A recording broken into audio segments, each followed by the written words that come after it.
놀라는 교리 붙으시죠. 잠시 기도하겠습니다. 좋으신 주님 감사합니다. 오늘도 우리에게 시간 주시고 무엇보다도 이 시간 성령님의 역사하시고 도우시는 가운데 우리의 사고의 틀이 하나님 터져나가기를 원하며 하나님의 말씀이 우리의 생각을 지배하며 그로 말미암아 하나님 우리를 진리 가운데 인도하시고 또 인도된 진리로 인해 우리의 삶이 자유함을 얻기를 원합니다. 하나님 참으로 주님을 만나는 것이 우리의 귀한 뜻일진데 참으로 이 시간도 주의 도우심 가운데 하나님 눈이 열리게 하시고 귀가 열리게 하시고 마음이 열리게 하시고 그래야 현실에 이 보이는 세상과 보이지 않는 세상의 진리가 깨달아지게 하시고 하나님 그 안에서 자신을 발견하게 하시고 이 세상 가운데 하나님과의 삶이 사라지게 축복하여 주시옵소서. 감사함이 예수님 이름으로 기도합니다. 아멘.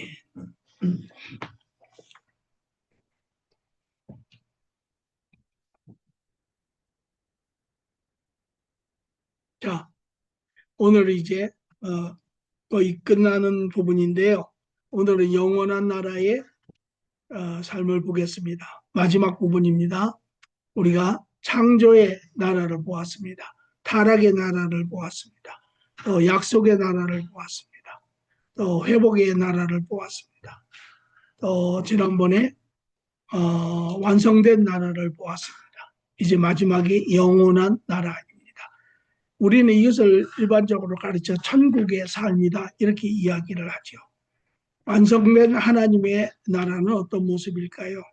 이것이 이제 요한계시록 21장, 22장의 두 장에 나오는 이야기입니다. 마지막이죠. 배경은 영원한 하나님의 나라는 창조 때의 영의 나라입니다. 완전한 나라는. 그러니까 완전 회복을 이야기를 하고 있어요. 영원하고 온전한 하나님의 나라입니다. 자, 무슨 일이 일어나는가? 두 가지 일이 일어나는데요. 첫째는 보니까 이제 심판과 영원한 하나님의 나라라고 해서 심판이 일어납니다.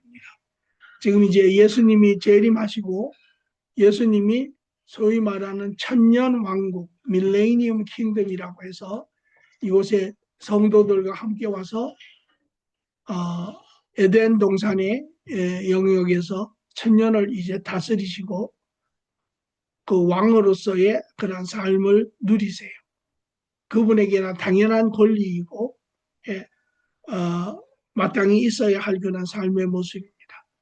그동안에 우리가 지난주에 본 것처럼 하나님이 이제 명하셔서 천사들이 모든 사탄과 그의 소속한 악한 영들, 마귀들, 귀신들을 다 잡아서 무저강에 천년 동안 가두어 놓습니다.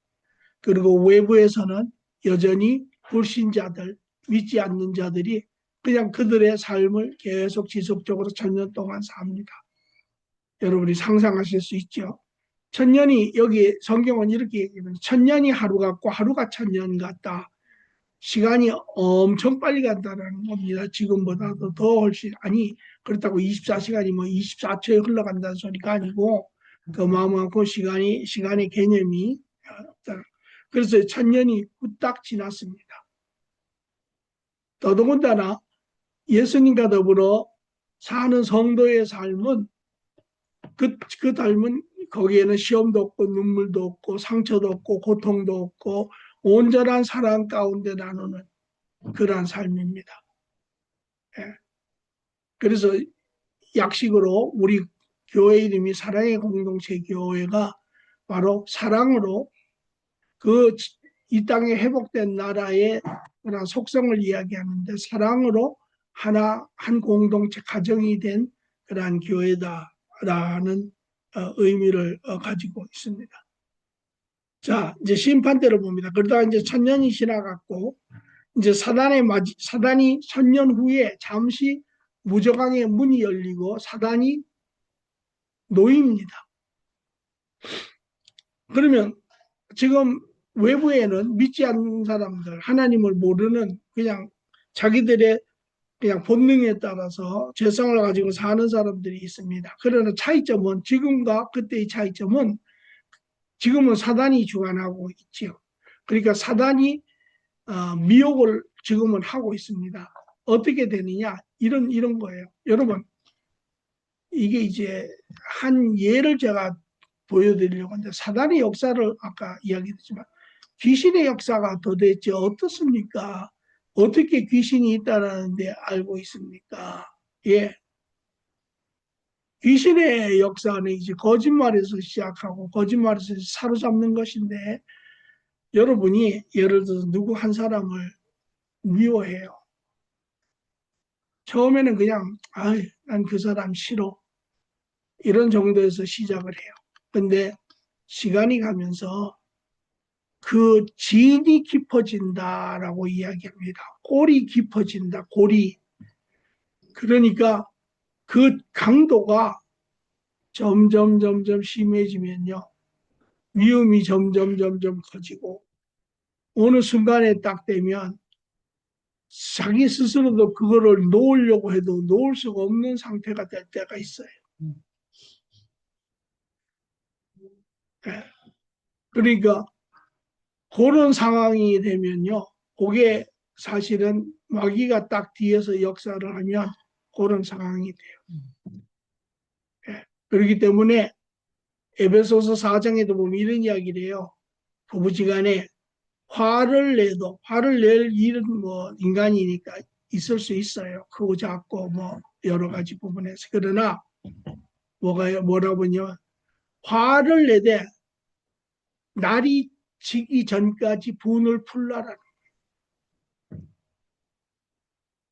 날이 지나기 전까지 분을 품지 않으면 그 분이 이제 마귀의 하나의 그 붙잡힘이 될 수 있다는.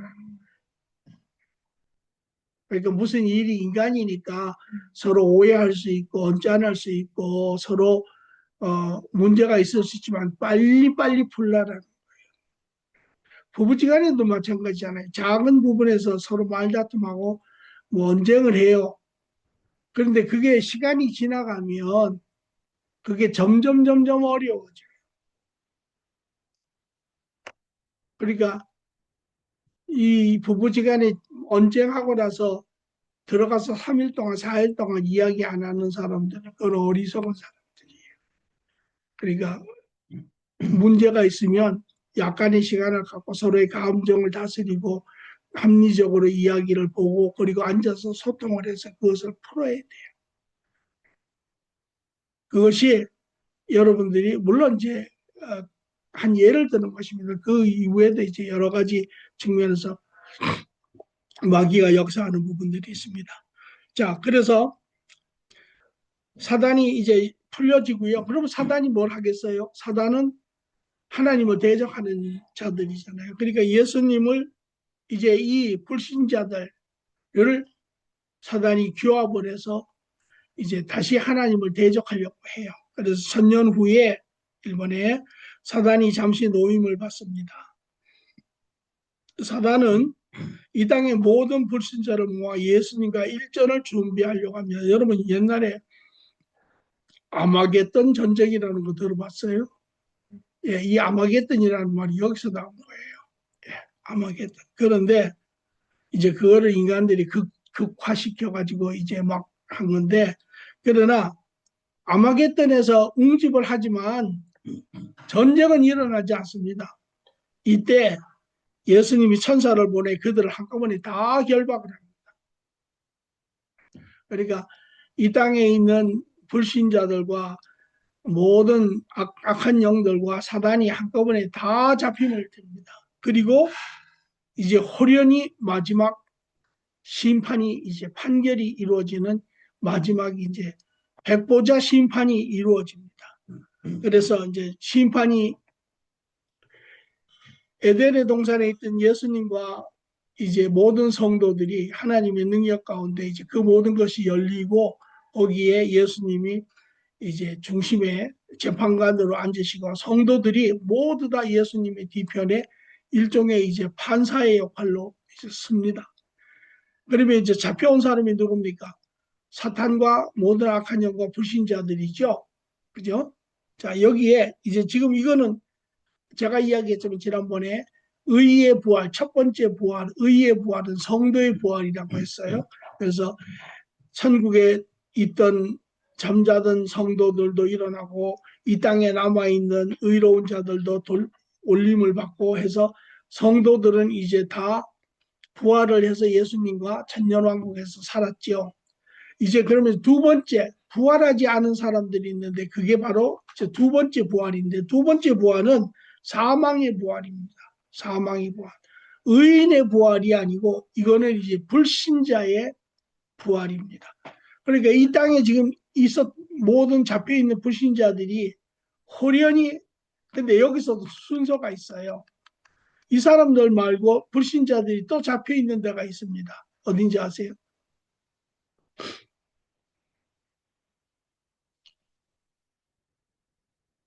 이 사람들보다 안 믿고 죽은 사람들이 있잖아요. 그 사람들은 천국에 못 갔잖아요. 그렇죠. 영의 오개가 있잖아요. 영의 오개. 예, 영의 오개. 그 사람들이 사망 부활의 첫 번째 대상이에요. 그 사람들이 호련히 이제 노임을 받고 육신을 자기의 죽은 육신이 호련히 변하여 영체로 일어납니다. 그게 첫 번째 사망의 부활의 첫 번째 대상이에요. 지금 안 믿고 가 있는 그 지금 현재 돌아가신 분들 중에 네. 네. 그들이 영옥에 갇혀 있는데 갇혀 있어요. 네, 그들이 이제 노임을 받으면서 부활이 일어나요. 부활이 일어나서 그들이 어디 있으냐면 예수님 앞에 다 서요. 첫 번째. 예. 그리고 두 번째는 이 땅에 살아있어 순서가 같아요. 의인의 부활도 천국에 있던 사람들이 먼저 부활이 일어나고 이 땅에 있던 사람이 들림을 받아서 부활이 일어났잖아요. 똑같이 사망의 부활도 영의 옥에 있던 사람들이 먼저 부활해서 일어나고 두 번째는 이 땅에 이제 살던 믿지 않는 모든 사람들이 호련히 예수님 앞에서 부활이 일어납니다. 그래서 모든 사람이 영옥에 있던 사람이나 이 땅에 있던 사람이나 모든 예수님을 거부한 사람들이 이제 그 앞에 서 있는 것입니다. 이게 이제 두 번째 부활이고 사망의 부활입니다. 그래서 모든 불신자, 죽은 자, 바로 영옥에 있는 자와 산 자, 이 땅에 있는 자가 부활하여 영원한 형벌의 심판을 받습니다. 모든 자들이에요. 요한복음 20장 13절의 말씀이죠. 이제 두 번째, 그리고 이제 자, 이미 우리가 이제 이 재판 과정을 보면 어떤 사람이 죄를 지어요. 그죠? 그래서 이제 잡아서 처음에 구치소에다 가두죠. 그죠? 그리고 뭘 구치소에서 기다려요? 재판, 판결을 기다리잖아요. 그리고 판결이 딱 떨어지면 이제 그때는 감옥에 가잖아요.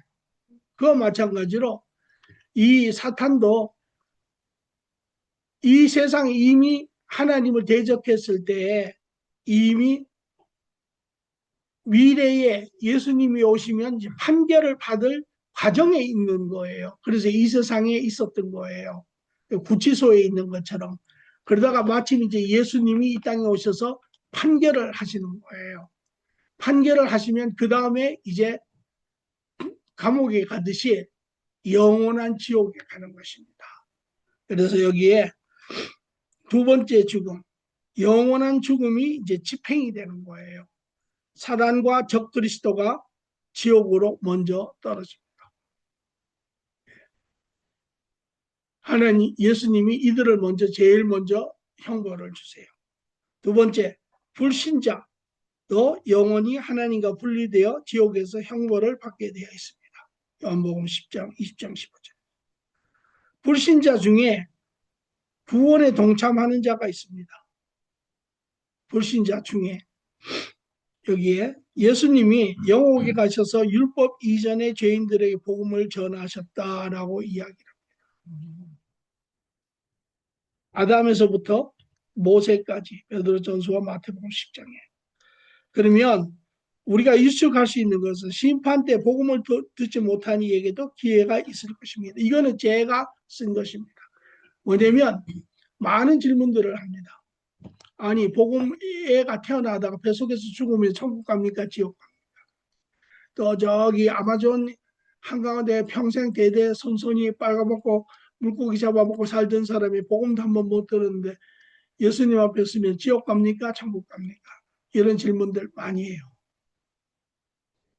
우리가 이제까지 복음에 나타난 것은 그 기준점이 예수님이에요.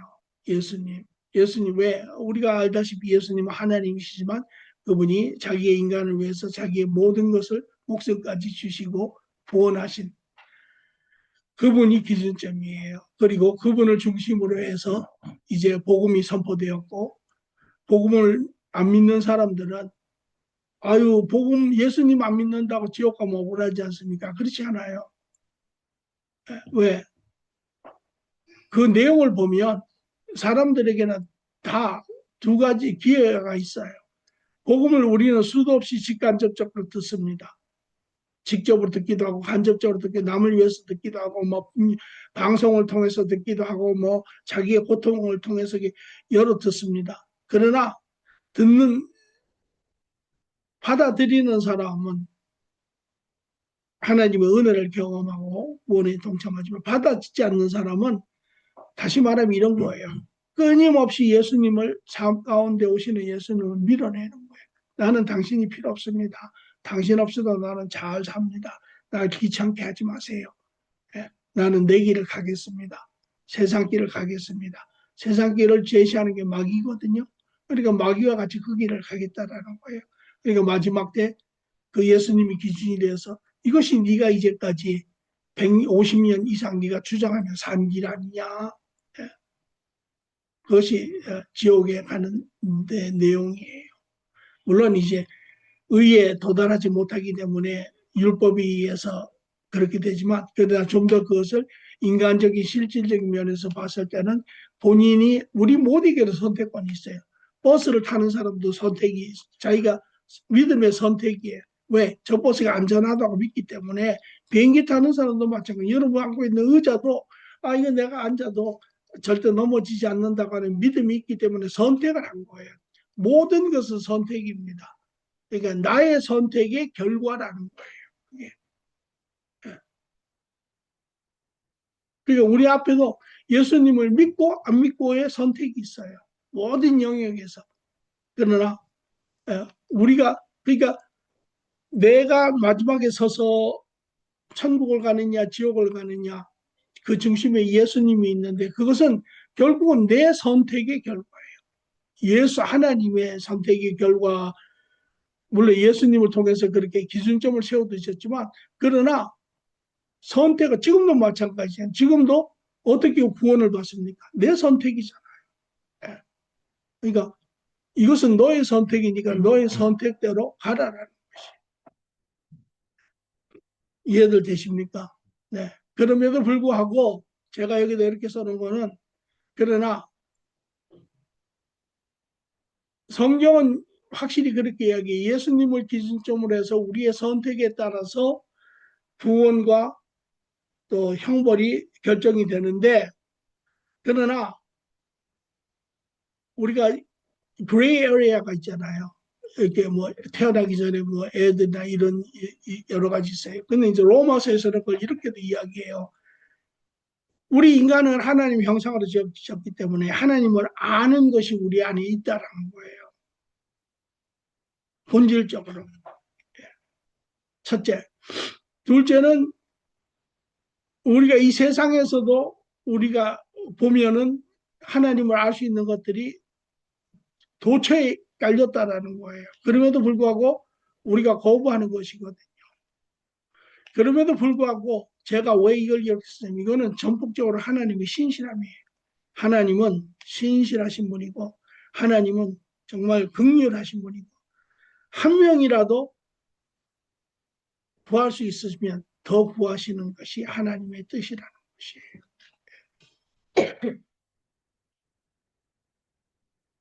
예, 이해들 되십니까? 이게 마지막 때 이제 모든, 그래서 불신자들도 이제 이미 나눠져 있죠. 성도들은 양과 염소의 나눔처럼 성도들은 이미 예수 뒤편에 부활, 의의 부활로 이미 나눠져 있고, 그 다음에 이제 마지막에 불신자들은 이제 부활이, 이 사망의 부활로서 돼서 이미 다 나눠져 있는 거예요.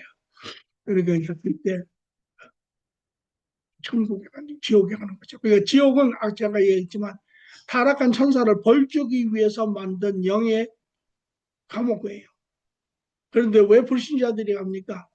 예수님이 자기의 목숨을 주시고 거룩한 길, 바른 길, 옳은 길, 삶의 길을 내셨지만은 그들이 끊임없이 예수님의 길을 부인하고 거부하고 그리고 오히려 돌이켜 마귀가 제시하는 길을 쫓아 선택해서 갔기 때문에 마귀와 같이 마지막에 이제 그 길로 간다라는 것입니다.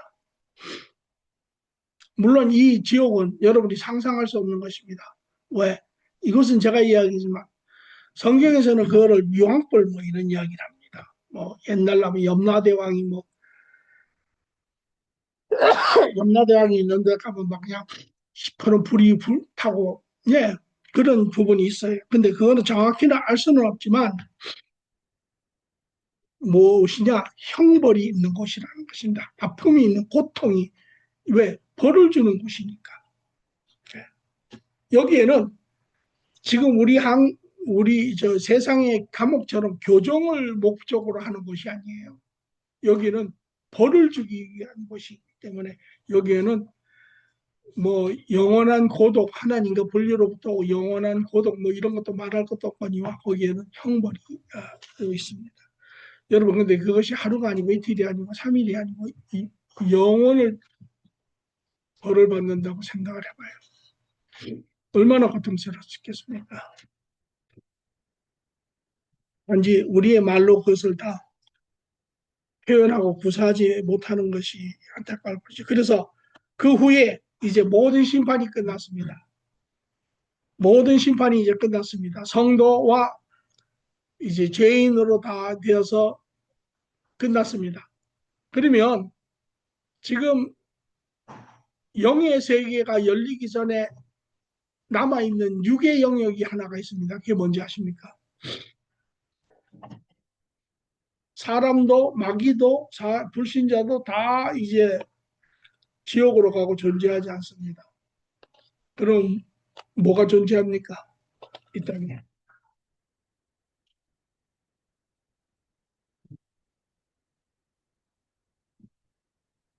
창조하셨으나 타락한 세상이 존재하잖아요. 세상이.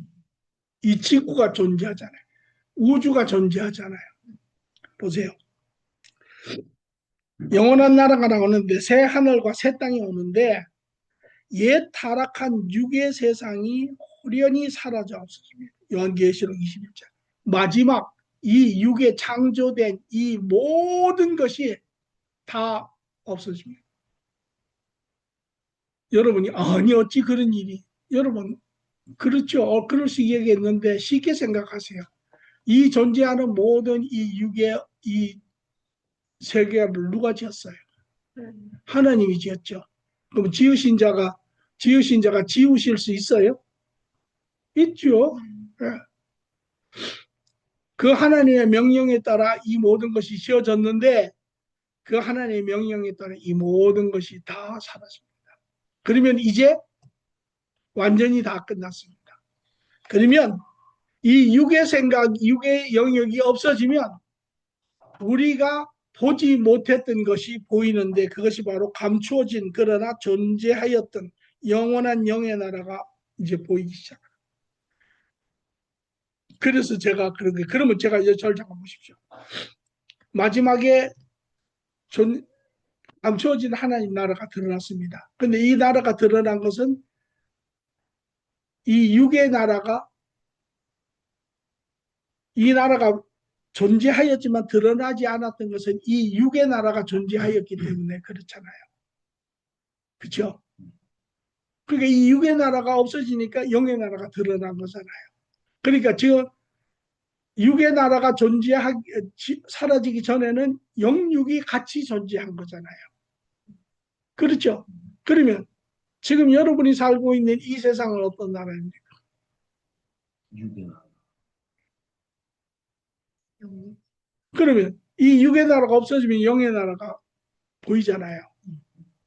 그러면 이 육의 나라가 존재하면 영의 나라는 보이지 않잖아요. 그죠? 그럼 보이지 않으면 영의 나라는 존재하지 않는 겁니까? 지금 여러분이 살고 있는 나라는 영과 육이 같이 공존하는 나라예요. 그러다가 여러분이 이제 지금 우리도 육이고 세상도 육이잖아요. 이 육의 영역이 걷어지고 나니까 우리도 부활해서 영의 존재가 되고 영의 나라가 이제 드러나게 되는 거죠. 그러니까 그것을 전에도 처음부터 내가 얘기했지만 여기는 보이지 않는 영의 나라와 보이는 육의 나라가 같이 공존하고 있는 세계 안에 살고 있다. 여러분 안에도 보이지 않는 영의 존재와 보이는 육의 존재가 같이 존재하고 있다. 이해되세요? 네. 그러니까 그렇다면 한 걸음 더 나가면 여러분이 이미 영적인 육의 존재로서 영적인 육의 나라 안에 살고 있으면 여러분이 이제까지는 예수님을 모를 때는 영의 영역은 존재하지 않는다고 생각을 했잖아요. 그리고 여러분 스스로를 육의 존재라고 생각하고 이 보이는 육의 세상에만 우리가 관심을 맞춰서 살았잖아요. 그러니까 지금은 이제는 여러분이 그리스도 안에 깨어나시면 여러분의 영적인 개체가 이제 육이 아까 지금 뭐라 했어요? 육이 사라졌다라고 하는 것은 무엇입니까? 육의 세계가 사라졌다고 하는 것은 육의 세계는 영원한 게 아니잖아요. 영원하지 않았기 때문에 사라진 거 아니에요. 그럼 영원한 세상은 어디예요? 영의 세상이잖아요. 그러면 제 이야기가 그거예요. 여러분의 삶의 포커스가 영원한 것에 포커스가 맞춰져야 돼요. 아니면 일시적인 것에 포커스가 맞춰져야 돼요. 영원. 그렇죠. 제가 이야기를 할 수 있어요. 여러분이 한국에 출장을 갔어요. 한국에 출장을 갔는데 미국에 살다가 한국에 이제 여행을 갔는데 한국에 가가지고 여기가 이제 내 평생 살 곳이라고 생각해가지고 미국에서 갈 때 뭐 집 팔고 논 팔고 차 팔고 다 팔아가지고 다 들고 갑니까? 안 그러잖아요. 여러분의 영원한 거주지인 미국에다 모든 걸 놔두고 한국에는 간단하게 가서 거기서 살다가 거기 있는 동안에도 시간이 되면 이제 돌아가야지 이렇게 생각하잖아요. 그렇다면 우리의 삶도 마찬가지죠. 우리의 영원한 삶이 영원한 세계라면 우리가 그 영원한 세계 시간 가운데 짧은 시간을 우리가 이 땅에 가서 산다면 우리의 포커스가 어디에 맞춰져야 돼요? 영원한 세계에 맞춰져야 되잖아요. 그리고 우리가 이 땅에 사는 동안에 마치 한국에 우리가 들리러 가는 것처럼 시간이 되면 우리가 떠나가는 사람으로 살아야 되잖아요. 근데 지금 세상 사람들은 그렇게 살아요? 아니잖아요. 미국에서 한국 여행 가는데 집 팔고 차 팔고 다 팔아가지고 거기 가가지고 사는 건 영원히 사는 것처럼 그렇게 생각하잖아요. 그리고 이제 감추어졌던 영원한 세계관이 나타나는 것입니다. 이 나라는 바로 하나님 자신이신 영이신 하나님 자신이에요. 그리고 그때 예수님은 그의 나라, 그의 모든 성도들을 하나님 아버지께 올려드립니다.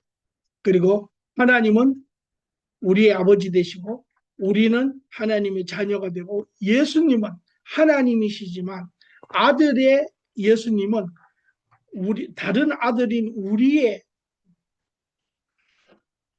하나님이시지만 그분은 성도의 맏형이 되세요. 물론 우리의 주인이시지만 족보상, 서열상, 질서상 맏형이 되신다. 자, 다음 페이지를 보겠습니다. 총정리입니다.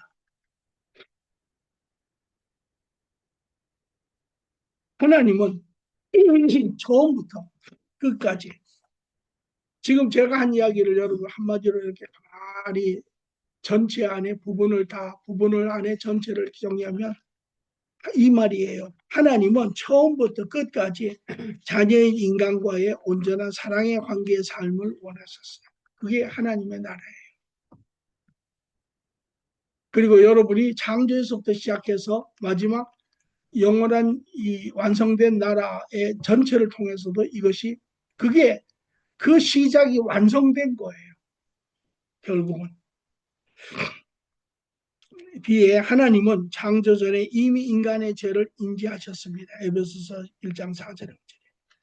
창조 시 구원의 목적으로 육의 나라를 창조하셨습니다.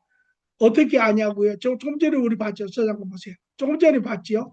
하나님이 인간이 죄를 짓는 것을 아시고 이 우리가 살고 있는 육의 세계를 지었는데 이 육의 세계가 마지막에 심판 후에 어떻게 됐어요? 그 모든 목적을 이루고 없어지잖아요. 그리고 영원한 세계는. 여기 하나를 더 추가하면 이렇게 되는 거예요.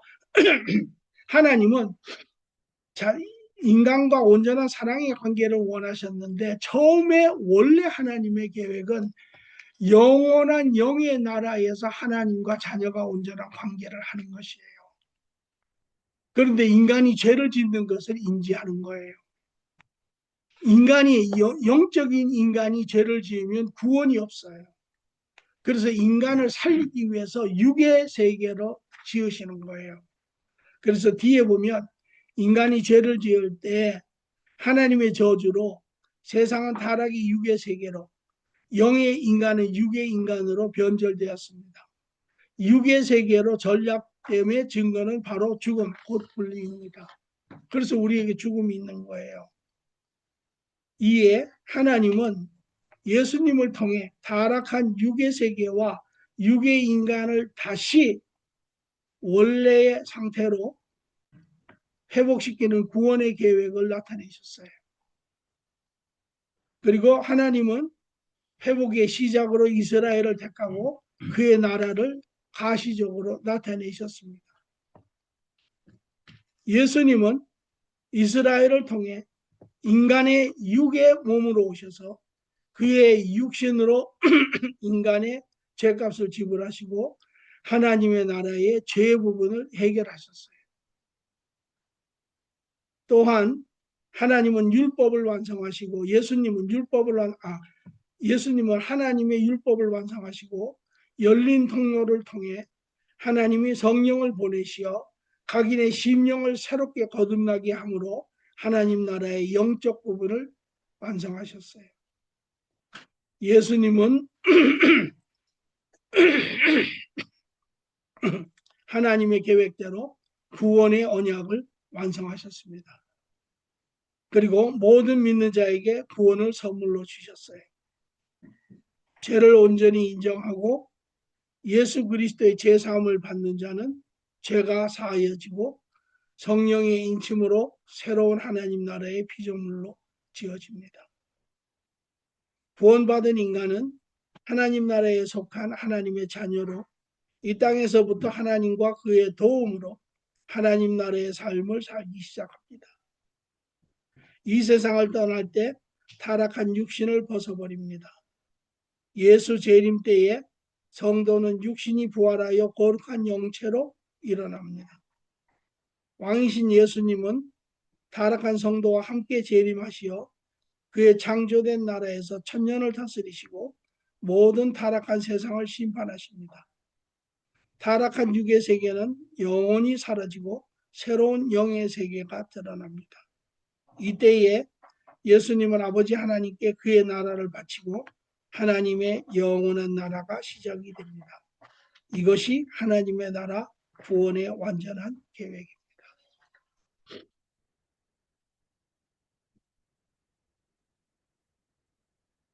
예. 이것으로서 하나님의 나라의 계획은 전부 다 끝났습니다. 이제 2시간을 더 할 건데 오늘 하루 다음 주 시간상 제가 계속하겠습니다. 그리고 오늘은 제가 여러분들에게 기도를 해드릴 것인데 어, 내용을 이제 보시고 자, 머릿속으로 한번 이 세상을 다시 한번 하나님의 말씀 가운데 정리를 한번 해보세요. 나옵니다.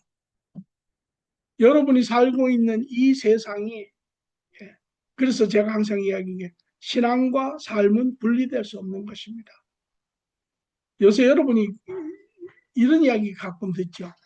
정치와 종교는 분리가 되어야 한다. 예, 어느 나라에도 그게 있습니다. 그것은 원래 하나님의 뜻이 아닙니다. 어떻게 그게 이루어졌느냐? 여러분 사사기에 가면 이스라엘을 통해서 하나님이 이제 하나님의 나라를 이루세요. 그때 이스라엘 백성들이 하나님 앞에 와서 뭐라고 이야기하냐면 우리에게도 왕을 주십시오. 이렇게 이야기를 해요. 그리고 그 결과로 이스라엘의 왕이 생겨요. 사울이라고 하는 왕이 생기고 그 다음에 다윗이라고 하는 왕이 생기고 쭉 왕이 이렇게 열왕기 이렇게 쭉 내려가죠.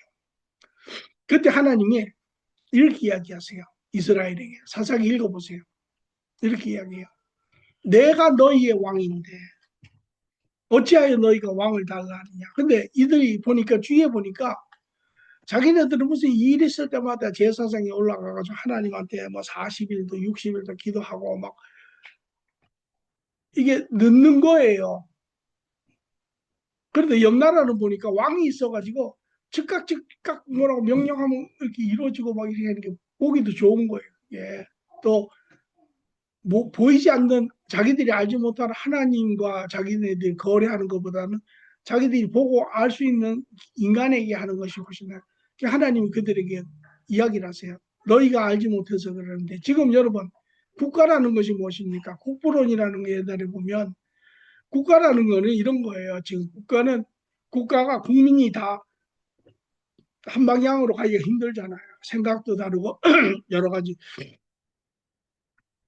그러니까 그 가장 뛰어난 사람 한 사람 그걸 이제 이제 대통령이라고 하는 식의 리더를 하고 계약을 맺는 거예요. 그래서 당신이 우리를 인도해라. 그러면 우리가 당신에게 세금을 바치고 이렇게 해서 우리를 지키고 보호하고 우리를 공익을 인권을 이런 걸 해. 그게 이제 국가가 되는 거예요. 그런데 하나님이 그 사상이 그렇게 너희가 참으로 알지 못한다. 왜?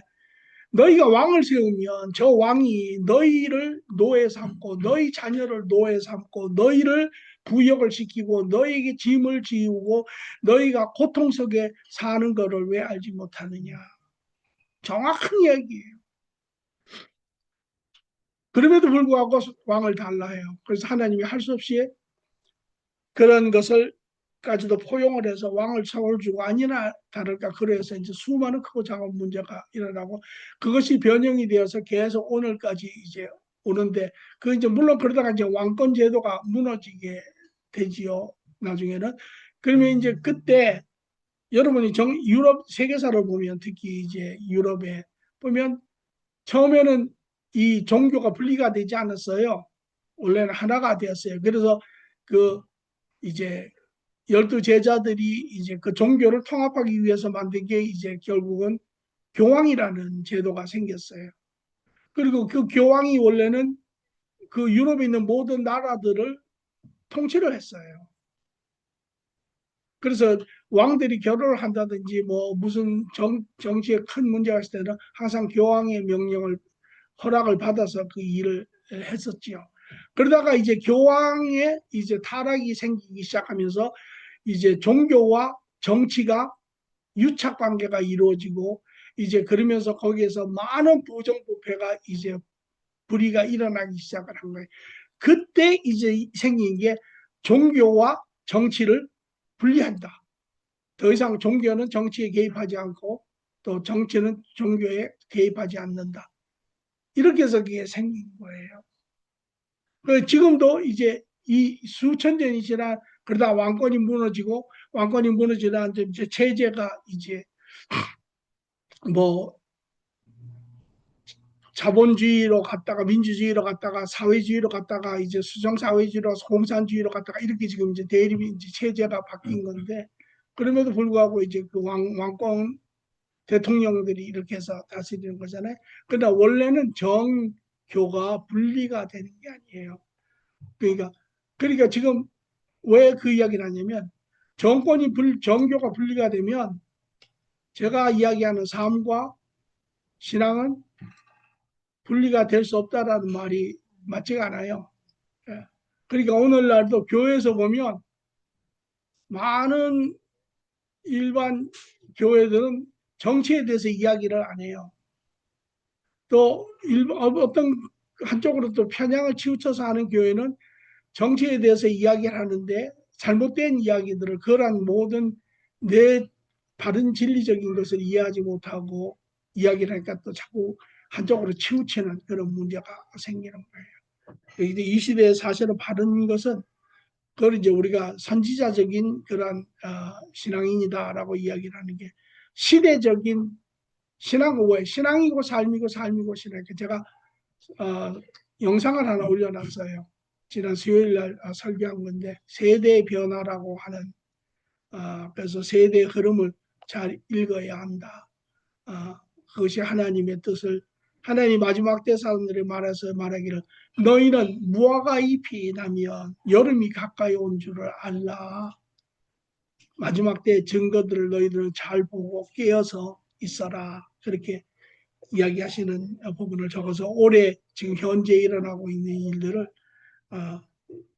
신앙이고 삶이고 삶이고 신앙이고 그러므로 우리는 이 세대의 하나님의 말씀 가운데 이 세대에 일어나는 일들을 잘 분별하고 그런 말미암아 참으로 이 세상이 지금 그 어느 때보다도 인본주의가 심한 이런 시대에 깨어서 세상에 휩쓸리지 아니하고 바른 길을 가는 그런 사람들이 필요하다라는 걸 적어놓은 것입니다. 자, 이제 혹시 여기에 하나님의 계획에 대해서 질문들이나 뭐 이야기하실 부분이나 뭐 여러분들의 개인적인 뭐 느낌이나 이런 거 뭐 이야기하실 거 있으세요? 없으셔? 네, 그러면 이제 두 번만 오늘 한 번 하고 다음 주 한 번 끝내겠습니다. 첫 번째 이제 여기에 성도의 삶입니다. 제목은 인간을 향한 하나님의 계획입니다. 자, 절차를 보십시오. 이게 우리가 살고 있는 세계입니다. 하나님의 나라입니다. 그렇죠? 영육의 세계입니다. 그리고 이 영육의 세계가 어떤 우리가 이제까지 본 것처럼 어떤 일이 생겼고 그로 인하여 하나님과 인간의 관계가 어떻게 변화였고 삶이 어떻게 변화했는가를 창조의 나라에서 보았고 죄가 들어온 후에 타락의 나라에서 보았고 이제 그 타락 가운데 하나님이 이제 구원의 계획을 시작해서 이스라엘의 약속된 나라를 보았고 그 약속된 나라가 예수 그리스도를 통하여 회복된 나라를 보았고 이제 회복된 나라 현재 지금 회복된 나라에 있어서 세상 나라와 하나님의 나라 교회가 같이 공존하고 있고 이제 마지막 때 우리가를 봐서 이제 완성된 예수님 재림을 통하여 완성된 나라를 보았고 그 후에 이제 완성이 끝난 후에 영원한 나라의 이 나라의 실질적인 변천 시작과 끝의 모든 과정을 다 보았습니다. 그리고 이 안에 인류의 이것은 하나님의 계획이 시작과 끝이고 이것은 둘째로 이야기하면 우리가 살고 있는 이 세계의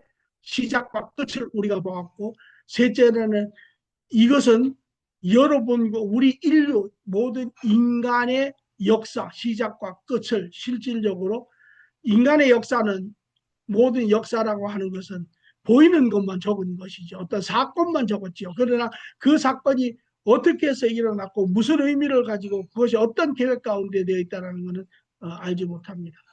모든 것을 보았습니다. 그렇죠?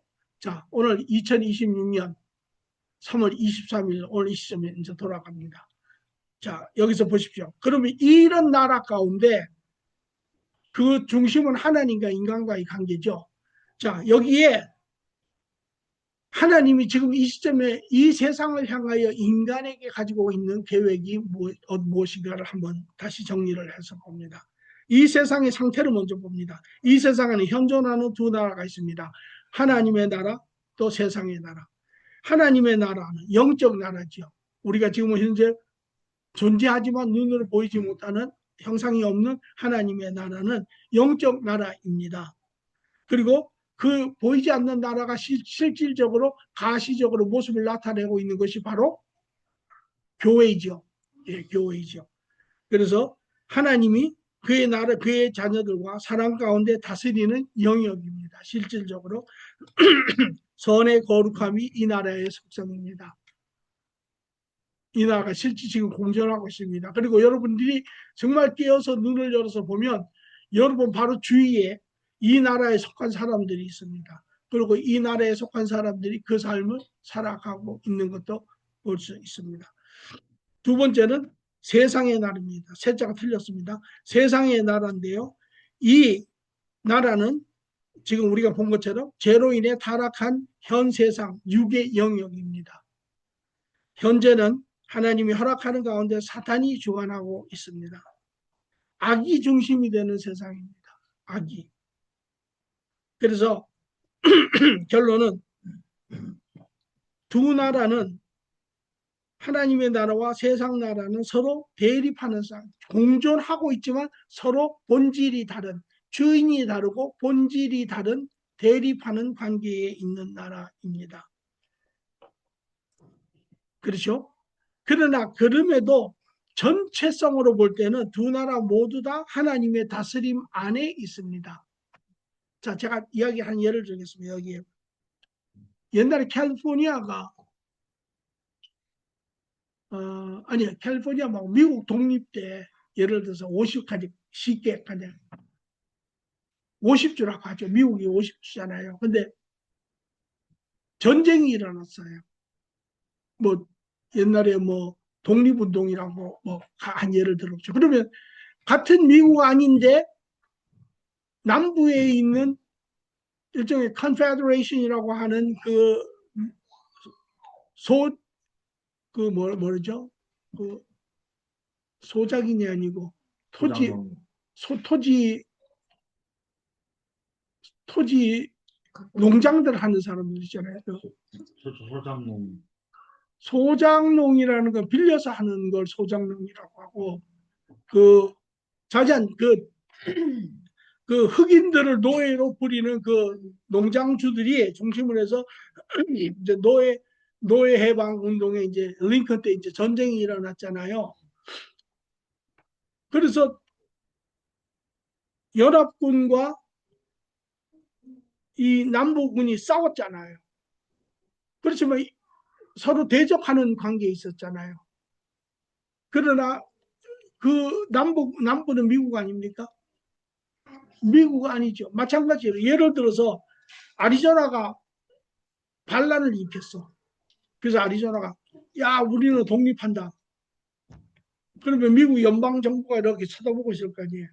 그죠? 반란을 했어도 여전히 미국 주잖아요.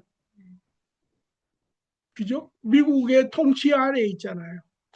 그리고 나중에 eventually는 어떻게 되겠어요? 연방정부에서 군대를 보내가지고 이제 토벌을 하겠죠. 오늘 세상이 하나님 나라 안에 하나님 안에 세상 나라가 타락을 했어요. 그 안에서 죄로 인해서 타락을 했어요. 그러나 여전히 하나님의 다스림 안에 있죠. 그래요? 그리고 이제 예수 그리스도를 통하여 하나님의 나라가 타락한 나라가 일부가 지금 교회라고 하는 드러난 모습으로 지금 회복이 되어가고 있어요. 그 소리를 하는 거예요. 그러나 이 모든 것이 다 하나님의 다스림 안에 있고 하나님 나라 안에는 세상 나라와 또 회복된 교회의 두 모습이 같이 존재하며 대립하고 있다. 이해가 되십니까? 그 안에 인간의 상태는 어떠냐? 아담의 후손인 모든 인류는 죄 가운데 태어납니다. 그렇죠? 아담의 죄가 유전적으로 모든 그 후손들에게 그래서 모든 인간은 다 죄 가운데 태어납니다. 여러분들이 자녀를 키울 때 가장 중요한 것이 자녀가 이쁘다고 자녀가 하자는 대로 하는 것은 100점짜리 부모가 아니에요. 자녀가 죄성 가운데 태어났다라는 것을 알고 그 죄성을 다스리며 그가 가지고 있는 재능을 잘 개발시켜주는 것, 무엇보다도 하나님 안에서 그것이 100점짜리 공부예요.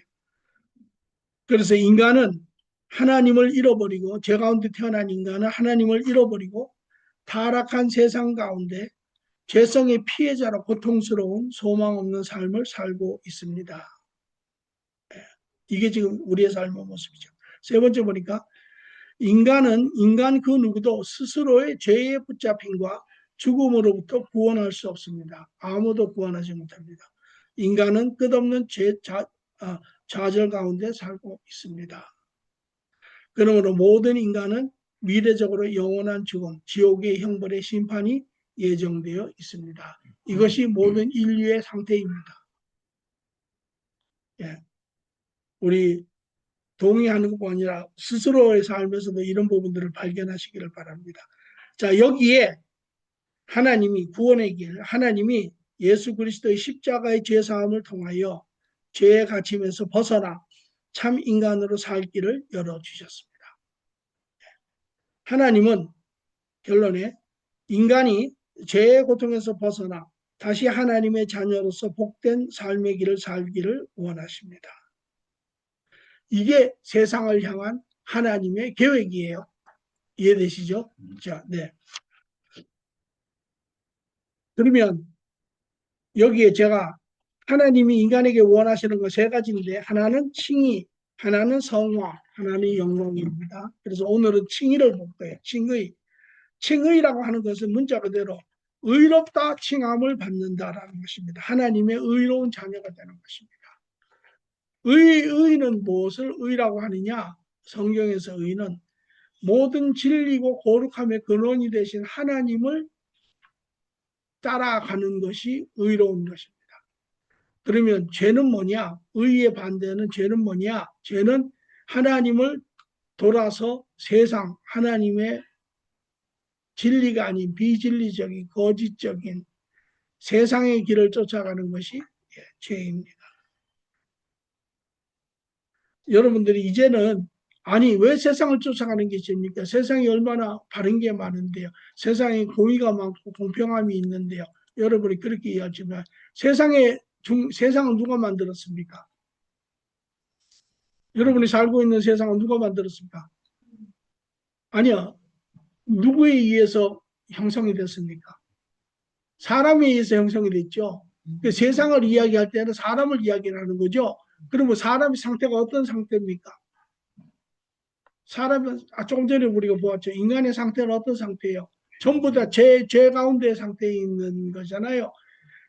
교육이라든지 뭐 법이라든지 이런 것에 의해서 우리가 가끔 어떻게 인두껍을 쓴 사람이 저럴 수가 있냐 우리가 이런 이야기 듣죠. 그러니까 우리가 그런 부분에 세련된 부분은 있지만 그러나 우리의 이제까지 죄에 대해서 본 것처럼 우리의 내면은 완전히 타락되어 있는 것입니다. 그러므로 세상은 제가 얘기하지만 세상은 결코 바른 것이 아니에요. 타락한 것이잖아요. 그래서 세상을 쫓아간다고 하는 것은 우리가 좀 뭐라 그럴까 좀 배웠다고 하는 사람은 죄의 그 범주를 벗어나지 않고 그 범위 내에서 자기가 해가 되지 않는 범위 내에서 자기의 모든 만족과 자기의 원함을 채워가는 것이 세상 사람들의 그런 모습이고 물론 이제 그렇지 못한 사람은 이제 뭐 더 악한 그런 모습이 나서 사람을 죽인다든지 해한다든지 이런 여러 가지 모습이 있지만 그러니까 우리는 내면에 한꺼풀만 벗겨보면 다 악한 사람들이 왜 틀림이 없어요. 그러니까 세상을 쫓아간다고 하는 것은 악을 쫓아간다라는 이야기를 하고자 하는 것입니다.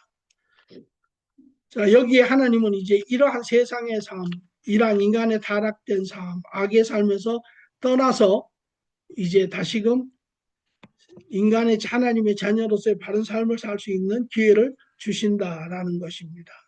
그래서 칭의의 정의, 예수님의 죄사함을 통해 왜 아까도 봤지만 우리가 두 세상이 있지만 이 타락한 세상의 유일한 구원의 길은 예수 그리스도를 통하여 하나님이 주신 그 일밖에 없어요. 인간이 왜 할 수 있는 사람이 하나님하고 인간 둘밖에 없는데 인간은 아담의 후손으로 모두 다 죄 가운데 태어나서 아무도 자기를 구원할 수 없어요.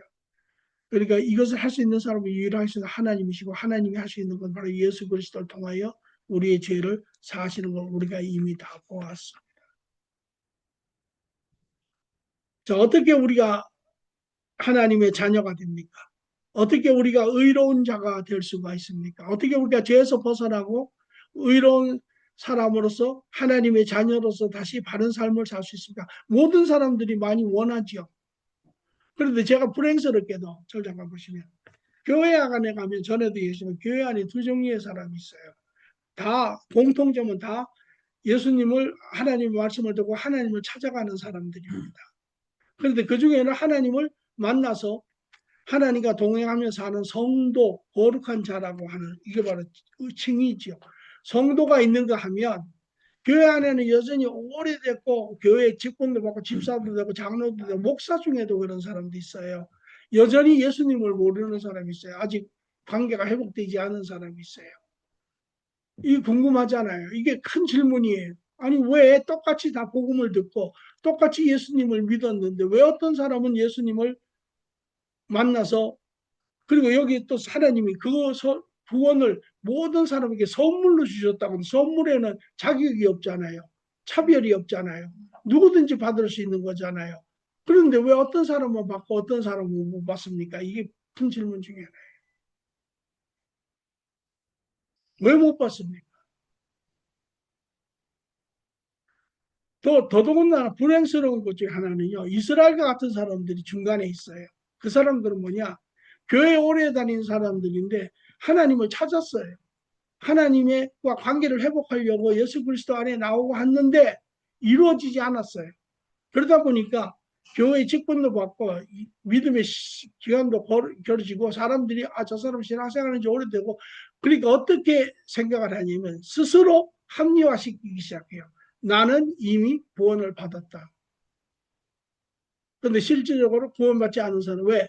그 사람은 예수님이 이야기를 해요. 너희가 나무를 보고 나무의 열매를 보고 나무를 판단한다. 나무, 좋은 나무는 좋은 열매를 맺고 나쁜 열매는 나쁜 열매를 맺는다. 교회 안에 가끔 그런 이야기야. 저 사람은 장로인데 저게 무슨 저 사람이 무슨 장로냐고. 왜 하는지 보면 저 사람은 장로가 아니에요. 목사도 그런 마찬가지예요. 왜 그러느냐? 왜 합리화한 사람들이에요. 합리화한 사람들. 그러니까 시간이 지나니까 교회에서 시간이 지나니까 직분을 안 주면 내가 왜 몇 년이나 했는데 나 직분 자리 안 줍니까? 쓰기를 원하고 그래 뭐 하나의 그런 그 조직적인 그런 걸 하다 보니까 결국은 장로까지 되고 권사까지 됐는데 이 사람은 사실은 예수님을 쫓아갔지만 예수님과 관계가 회복이 안 된 사람이기 때문에 여전히 자기의 타락한 본성을 가지고 그 열매를 맺고 사는 거예요.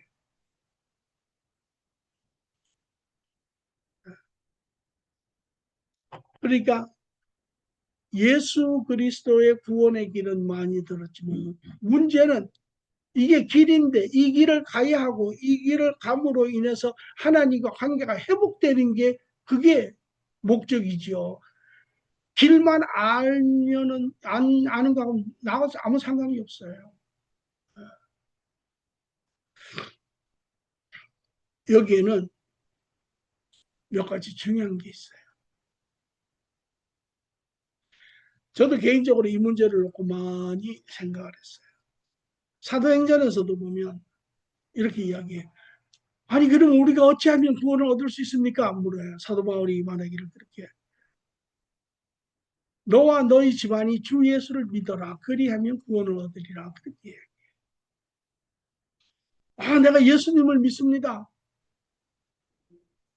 내가 예수님을 믿습니다. 그런 사람 많아요. 뭐 그런데 그 사람이 과연 구원이 이루어졌느냐 하면 그 결과를 보면 아니에요. 왜 그럴까요? 오늘 이 질문은 저는 여러분들에게 도전하는 게 여러분 한 사람 있어서 개인적으로 스스로에게 저한테는 이야기할 필요 없어요. 물으시기 바래요. 과연 나는 이 예수님이 주신 이 구원의 선물을 나는 통해서 하나님과 관계가 나는 회복이 된 자인가? 오늘 그 부분을 제가 아주 디테일하게 이야기를 할 거예요. 여러분들을 돕기 위해서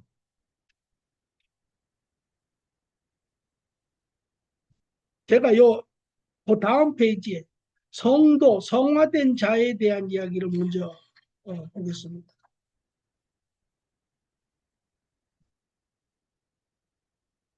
왜 제가 이걸 먼저 하냐면, 이거는 여러분을 돕기 위해서요. 하나님의 선물인 예수 그리스도의 구원이 이루어진 자에게 나타나는 표적과 같은 것이에요. 이것이. 이것을 먼저 보고 제가 돌아가려고 해요. 관계가 회복된 자는 어떤 특징이 나타나느냐? 열매는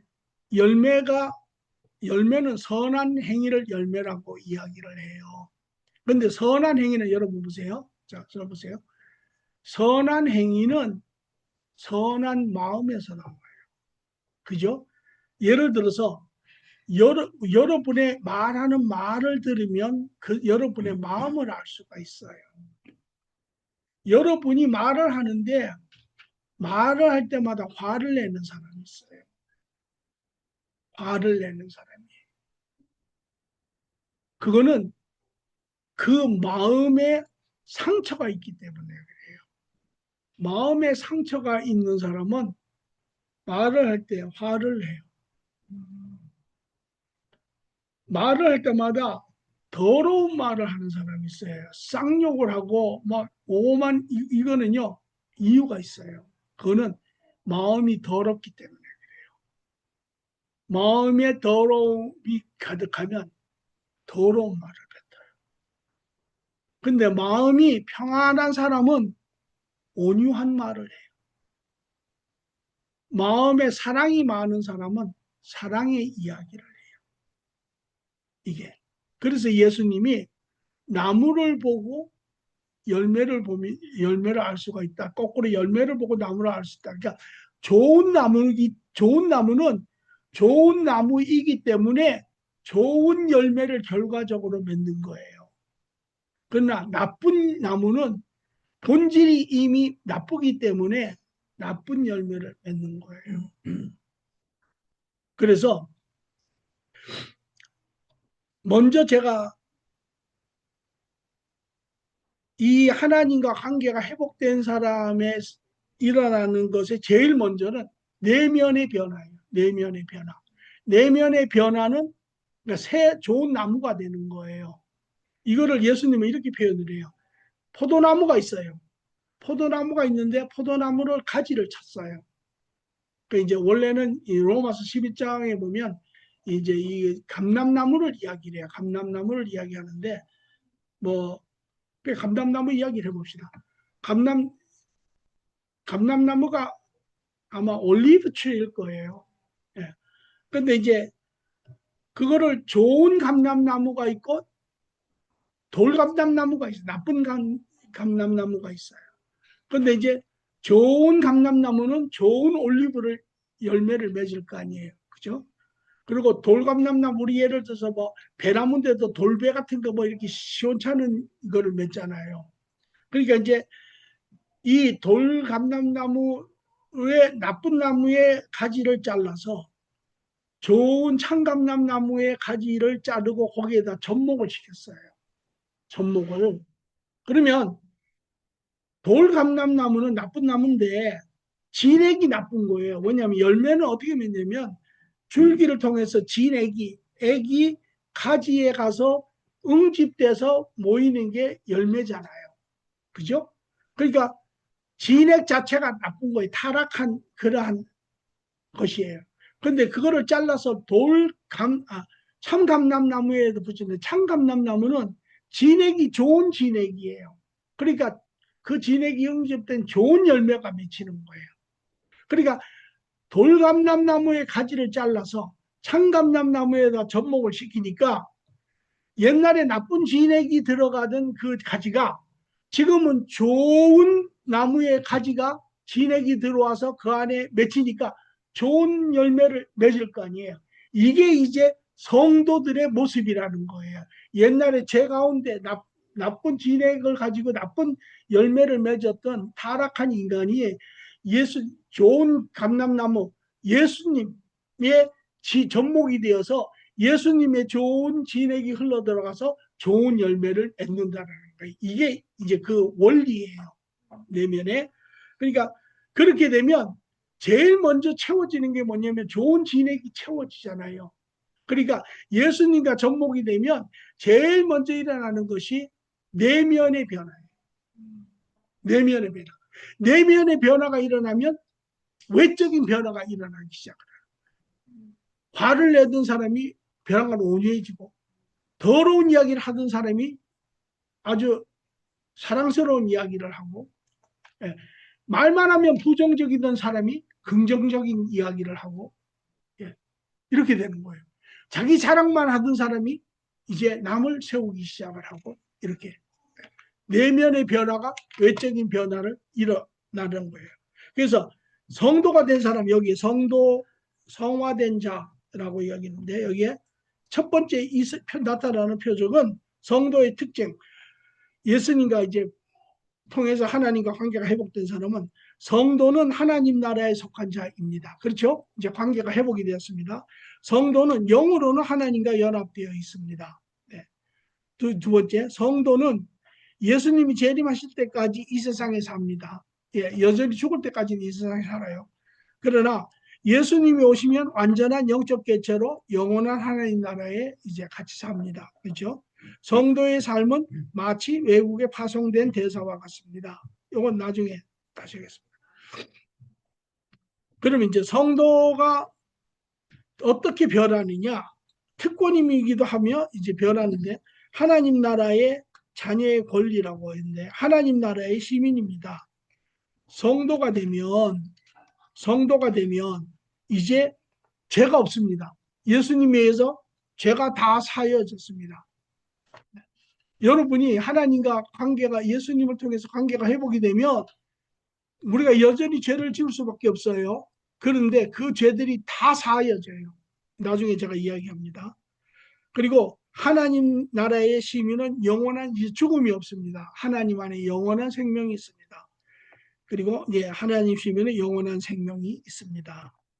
또 하나님 나라의 자녀입니다. 이제 하나님과 영원한 사랑의 관계 안에 있습니다.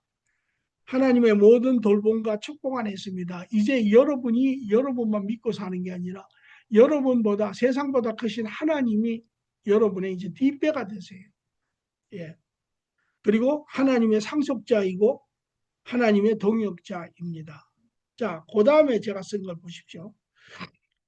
성도가 되면 일어나는 첫 번째 것이 있는데, 여러분, 예수님을 만나기 전에 삶의 주인이 누굽니까?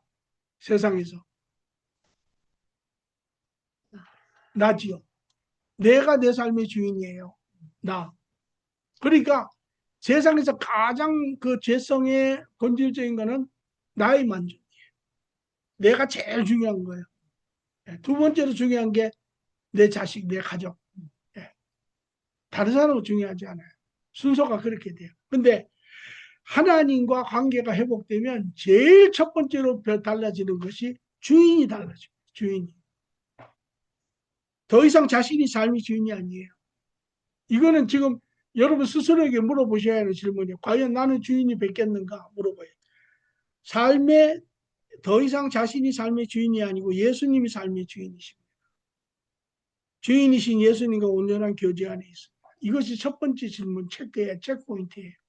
나는 이제까지 신앙생활하고 예수님을 찾아왔는데, 생활을 했는데 나는 관계가 회복이 되어 있는가? 첫 번째는 내 삶의 주인이 누구인가?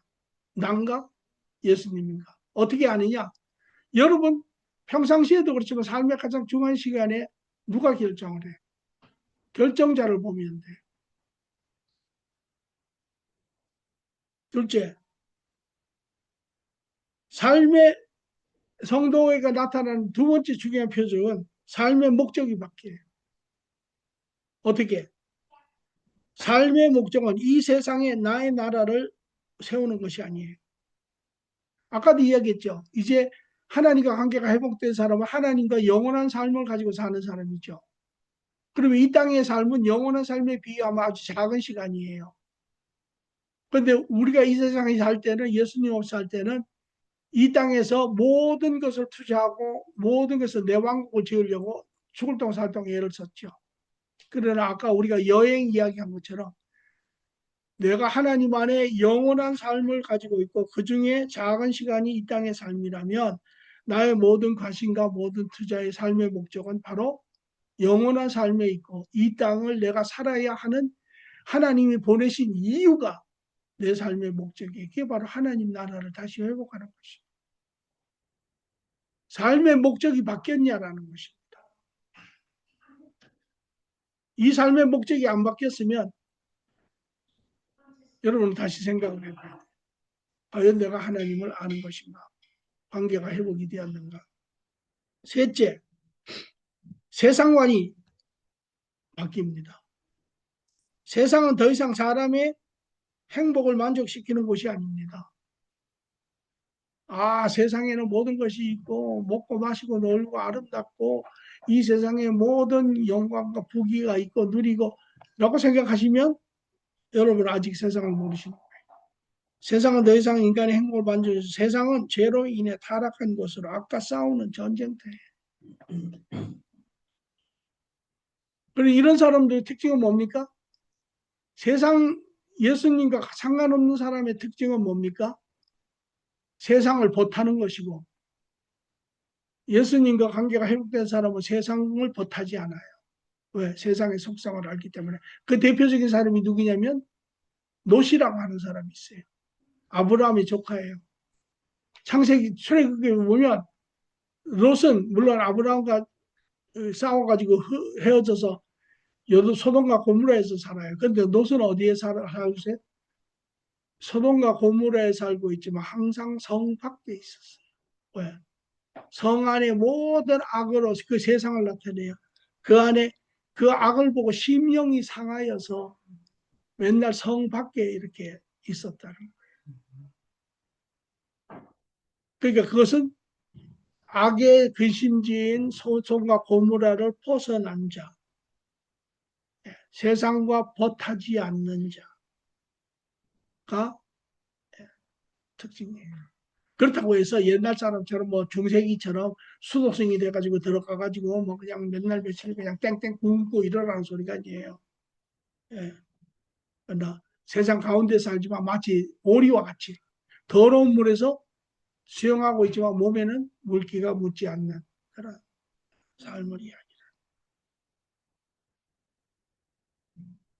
그 다음에 마지막으로 새로운 자세. 성도는 하나님 안에 성품이 회복되었습니다. 성도는 의를 사랑하고 죄를 미워하고 이것이 가장 하나님과 관계를 회복하면 즉각적으로 이게 제가 아까 이런 이야기 했죠. 이런 이야기 여러분 이런 이야기 했죠. 사고의 틀이 깨어져야 한다 그랬죠. 사고의 틀이 깨어지는 내용을 지금 이야기를 하는 거예요.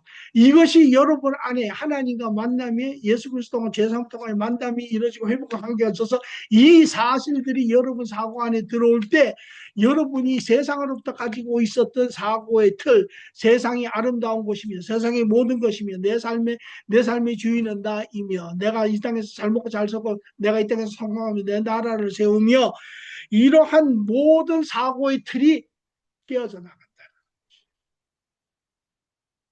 이게 바로 그러면 이것이 그것을 대신해서 그 자리를 잡을 때 여러분은 옛 사고의 틀이 깨어지고 하나님의 사고의 틀이 형성이 되는 것이에요. 처음에는 사고의 틀이 어떻게 깨어져서 걱정했겠죠.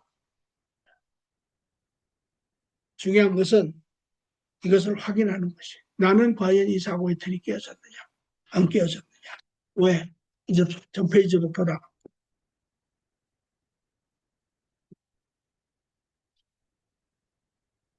여러분 아마 여기 계신 분들 다 아마 예수 속으로든 뭐 직간접적으로든 예 저는 예수 그리스도를 믿습니다.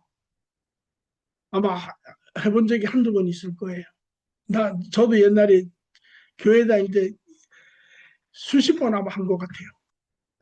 근데 그때 나중에 지난 다음에 보니까 예수님이 누군지 몰랐어.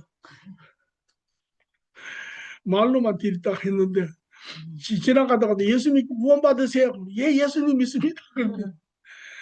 영어로 하면 it doesn't mean anything. 자, 예수님을 영접하는데 저는 이렇게 이야기합니다.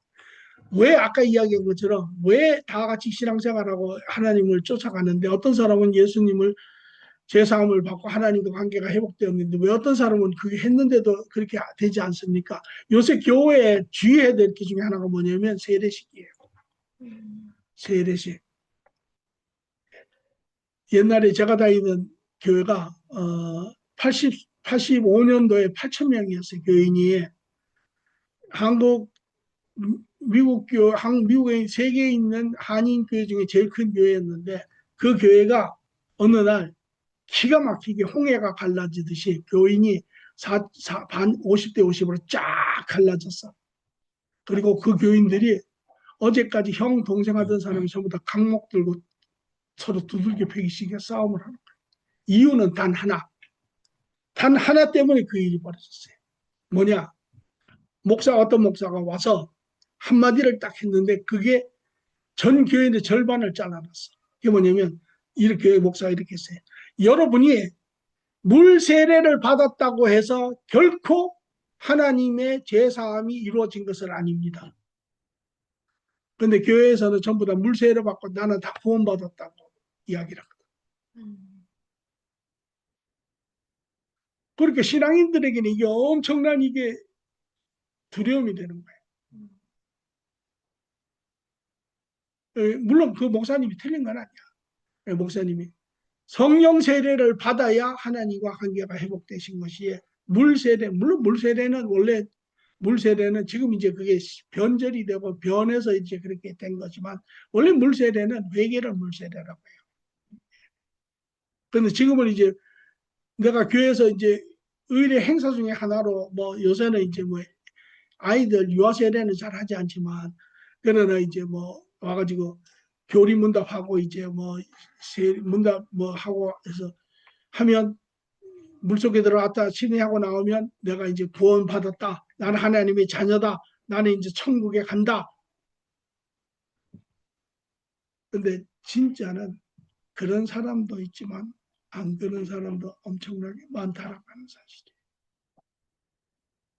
자, 그러면 뭐가 여기서 질문을 해야 돼요? 뭐가 어떤 사람은 왜 똑같이 두 사람이 믿는데 예를 들어 두 친구가 똑같이 교회 가고 똑같이 말씀 듣고 똑같이 했는데 어떤 사람은 예수 그리스도 통해서 제사하면서 관계가 이루어져서 새로운 삶을 살고 어떤 사람은 왜 여전히 그 관계가 이루어지지 않고 옛 삶을 그대로 사느냐.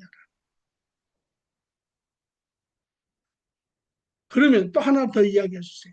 여러분이 예수 그리스도와 관계가 회복이 되잖아요. 그러면 여러분이 알아요.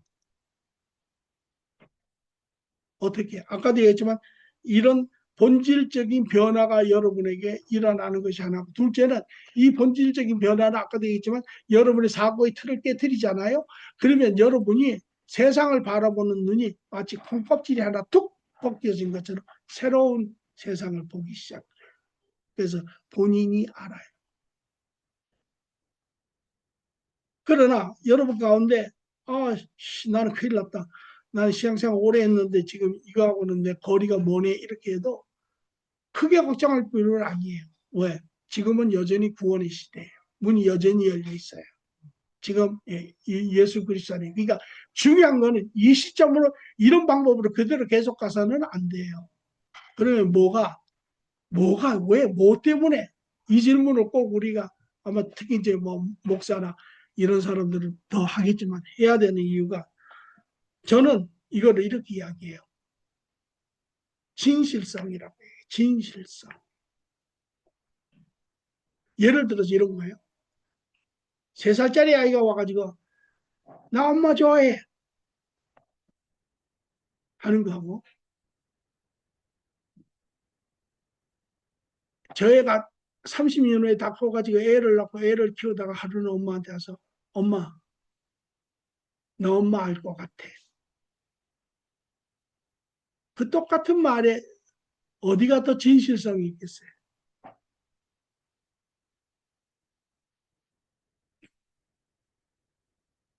이게 열려 있어요. 예수 안에 열려 있어요. 그런데 누가 구원을 받느냐?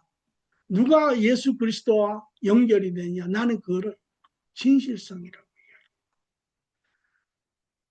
예수님은 여전히 열려 있어요. 그러나 받아들이는 사람의 마음의 진실성이 정말 그것을, 그러니까 그 진실성을 보면, 그러면 진실성이 어떻게 나옵니까? 뭐, 예수님만 맨날 생각한다고 진실성이 생기는 거 아니잖아요. 저는 세 가지가 있어야 된다고 해요. 첫째는 뭐냐? 첫째는 예수님이 오신 것은 뭐 때문에 오셨어요? 우리 죄 때문에 왔죠. 죄에 대한 진실성. 우리가 이제까지 성경 공부에서 지금까지 했잖아요. 죄에 대해서 우리가 깊게 봤고, 아담 이후로 모든 자들이 죄로 인해서 다 타락을 했고, 그 죄가 우리의 이 모든 것, 지정의 모든 것을 완전 타락을 통해서 우리 인간의 모든 생각도 선택도 행위도 모든 것이 타락했다는 것이에요. 이 타락성이 진실성을 갖는 자는 어떤 증세가 나타나냐면 이런 증세가 나타나요. 그 좌절과 애통함이 있는 거예요. 그래서 팔복에 마태복음 5장에 예수님이 이렇게 얘기해요. 심령이 가난한 자가 복이 있나니 이들이 천국을 받을 것이다. 왜? 심령이 가난하다는 거예요. 내가 내 자신을 인정하는 거예요. 하나님, 내가 이런 사람입니다. 이제까지는 내가 죄를 지었지만 그거를 저 방 안에다 다 금고에다 놓고 잠궈 놓고 내가 보지 않고 내가 너무나 잘났다고 생각하고 내가 너무나 왜? 안 그러면 세상으로부터 도태가 되니까 사람들이 날 미워하니까 내가 그렇게 했는데 이제 하나님 앞에 나의 모습을 정당하게 열어놓습니다. 내 닫았던 문을 엽니다. 이게 내 모습입니다. 라고 내어놓는 사람. 그래서 이 성경에 이런 말이 있어요. 로마서 쪽에 죄가 많은 곳에 은혜가 많다. 죄가. 그런 사람이 더 하나님의 은혜가 부어진다는 그런 진실성. 근데 우리 대충 그러잖아요. 쟤 전부 다 그냥 도매값으로 두리뭉실 해가지고 쟤 그냥 38,000개 지었는데 그냥 문구에서 한 개로 이렇게, 제가 뭐 거짓말 좀 했죠. 제가 이렇게 했죠. 이건 진실한 게 아니에요. 그러니까 그 죄를 보고, 내가 이런 사람이었구나. 내가 정말 세상에 아무짝에 쓸 수 없는 이런 인간이었구나. 정말 이거 부끄럽지만 이게 나의 모습이에요. 근데 여기 부끄러울 게 저도 그럴 때가 있었어요. 근데 부끄러워할 필요 없어요. 왜? 하나님이 아시고 예수님이 아시고 천사가 보고 마귀도 보고 다 보고 알고 있는데 괜히 나만 얼굴 손바닥으로 눈 가려가지고 안 보려고 했던 거지. 여자 화장 목욕탕에 불이 났는데 여자들 웃겨. 불나가지고 튀어나오는데 눈만 가리고 나오는데 얼굴만 가리고 다른 데는 안 가리고 그러면 다 그게 감춰지나? 그러니까 이 심각한 거예요. 그러니까 여러분들이 지금은 제가 보기에는 그런 부분에 우리가 죄에 대해서 봤어요. 정말 내가 얼마나만큼 죄에 정말 빠져서 이런 사람. 여러분도 나도 알아요. 내가 어떤 사람인지 알아요. 내가 뭘 했는지 알아요. 그래서 나는 이걸 할 때 이렇게 해요. 한번 꼭 해보세요. 그게 여러분의 진실성을 좀 글로 쓰라는 이유가 뭐냐면 글로 쓰면 자기의 생각을 쏟아내는 거예요. 이거 한번 노트북 하나 해가지고 아무한테도 보여줄 필요도 없어요. 혼자 하나님과 나와의 관계. 하나님, 내가 여기 있습니다. 성령님 날 도와주세요. 내가 얼마나지만 모든 걸 내가 다 기억하지는 못합니다. 그러나 오늘 이 시간에는 나의 모든 것을 하나님 앞에 내가 있는 그대로 고백하기를 원합니다. 그리고 성령님한테 기도하고 써보세요. 놀라운 일이 생겨요. 여러분이 2살, 3살 때 기억하는 것부터 기억이 떠오르기 시작을 해요. 진짜요? 어렸을 때 아무것도 모르는 애가 저거 가서 엄마 지갑에 가서 돈 몇십원 훔쳐가지고 나가서 사탕 사 먹는 것부터 시작해서 다 그게 떠올라요. 적으세요. 나도요. 노트북에 한 권만큼 나왔어요. 적으세요. 그게 여러분의 진실성이에요. 예수님은 죄를 사러 오셨는데 여러분이 난 죄 없습니다. 저는 뭐 법 없이도 사는 사람입니다. 뭐 저는 뭐 괜찮죠. 이만하면 뭐 그 사람은 예수님하고 상관이 없는 사람이에요. 그러니까 여러분이 적으세요. 적으면 어떤 현상이 나타나냐면 나중에는 어떤 사람이 목사님 적었습니다. 그리고 나한테 가지고 올 게 아니고 그걸 하면 여러분의 한 가지 증거가 나타나요. 그게 뭐냐면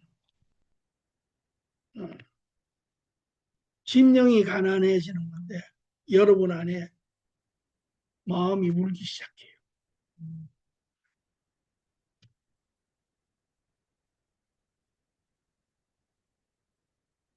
왜 그냥 울어지는 게 아니에요. 왜? 하나님이 빛이 비춰지면 어둠이 물러가는 거예요. 그러니까 꼭 적어서 기도하시고 하나님 앞에 올려드리고 태워두시면 돼요. 첫째는 그래서 죄회개입니다. 나는 죄인인가요? 인간은 완전 타락죄입니다. 성령님께 나의 죄를 깨닫게 강구하시고 죄된 자신과 고통스러운 죄를 자신 앞 하나님 앞에 온전히 인정해 드리는 거죠. 이게 물세례예요. 옛날에 물세례는 이제 여러분도 물세례를 받은 분도 있겠지만 물세례는 원래는 이방인이 유대인이 아닌 사람이 이제 하나님을 믿으려고 하는 거예요. 그러면 유대인들이 이 사람을 데리고 물가에 가요. 물가에 가서 씻겨요. 네. 다시 말하면 네가 하나님을 믿으려면 먼저 죄를 다 씻고 그 다음에 유대인이 되어야 된다. 그리고 하나님을 믿을 수 있다. 그러니까 원래 물세례의 시작은 지금은 좀 달라졌어요. 그러나 원래 물세례는 죄를 씻는 것이에요. 그래서 이게 베드로전서의 이야기가 나와요. 자, 이제 이렇게 해서 죄를 여러분이 하나님 앞에 이제 됐어요. 그러면 두 번째로는 예수님이 누구예요? 예수님은 원래 하나님이세요. 예수님은 창조주세요. 삼일째 하나님 창조주세요. 이 나라의 주인이세요. 성도들의 원래 주인이세요. 그죠? 그 예수님이. 근데 그 예수님이 주인이신 그분이 구세주로 오신 거예요. 그래서 우리 죄를 사하셨어요. 그러니까 원래 구세주이지만 그분은 원래 우리의 주인이세요. 그리고 죄를 사하여 주심으로 다시 우리를 회복시켜서 주인이 되신 거예요. 그러니까 두 번째는요. 예수님의 죄사함을 받아야 해요. 예수님, 물론 이제 여러분이 1차적으로 죄에 대해서 진중함으로 하나님 앞에 섰어요. 그 다음에 여러분이 예수님 그냥 죄사 죽으셨으니까 제가 제 삶을 믿습니다. 십자가의 죽으심을 믿습니다. 물론 그 말도 틀린 건 아니에요. 그러나 그 말을 좀 더 의미 있게 봐야 해요. 자, 여기 보면 이렇게 썼어요. 여기 좀 합쳐졌는데 그래도 괜찮아요. 이렇게 봐요. 여기 받아들임을 보세요. 받아들임 두 번째 받아들임. 예수님과 십자가의 연합입니다. 연합. 예수님을 잡으세요. 예수님이 십자가에서 죽으셨다라는 것을 그래서 나의 구세주, 나의 죄를 사하여 주신 분을 믿는다는 것은 그분이 내 죄를 사하여 대신 죽으셨다라는 걸 내가 받아들이는 거예요. 받아들이는 거. 그럼 어떻게 되느냐? 실질적으로 이런 일이 일어나는 거예요. 이게 이렇게 될 때 실질적으로 죄사함이 일어나는 거예요. 예수님은 우리를 대신하여 죄값으로 죽으셨습니다. 맞죠? 그리고 이제 그분이